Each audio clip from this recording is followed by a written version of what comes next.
Ассалаумағалейкум.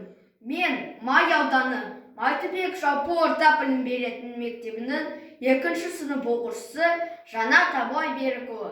Абай Құнанбаев: ғылым таппай мақтанба.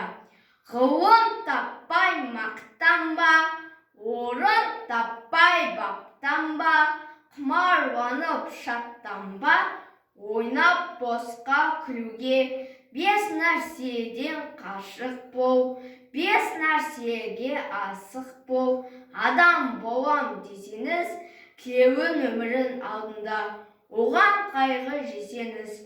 Өсек, өтірік, мақтаншақ, еріншек, бекер, мал шашпақ.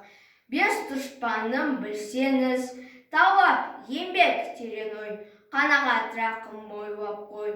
5 асығыс көнсеңіз, жамандық көрсең нәпрәтлі, суытып көңіл тыйсаңыз, жақсылық көрсең ғибратлы, оны ойға жисаңыз. Ғалым болмай немене, балалықты қисаңыз. Болмасан да ұқсақ бақ, бір ғалымды көрсеңіз, ондай болма қайда деп айтпа ғылым сүйсеңіз. Ғылым сізге кім берер, жанбай жатып сөнсеңіз. Дүниеде өзі, малды өзі, ғылымға көңіл берсеңіз. Білгендердің сөзіне махаббатпен ерсеңіз. Ақыл сенбей сенбеңіз, бір іске келсеңіз.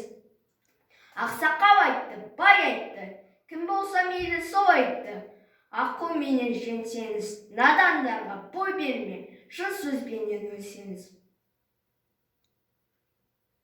Абай Құнанбаев Күлем байға: уағалейкум әссәлам, болыс мал жанаман бар. Мұндайға кез болдым, алмат өкпе заманда. Ел билеген адам жоқ, ата менен бабанда. Болыстықтан пайда ғып, шығынында алсан жаман ба. Қалжыңдаймын әншейін, оған келеде бермес жаманда. Орнынан тұрар шабасын, атшабар келсе қышқырып, ояз келсе қайтерен, айдаһардай ысқырып. Отырасың үйінде өз-өзінен күш көріп, босқа түсіп қаларсың, біреу кетсе үшкіріп.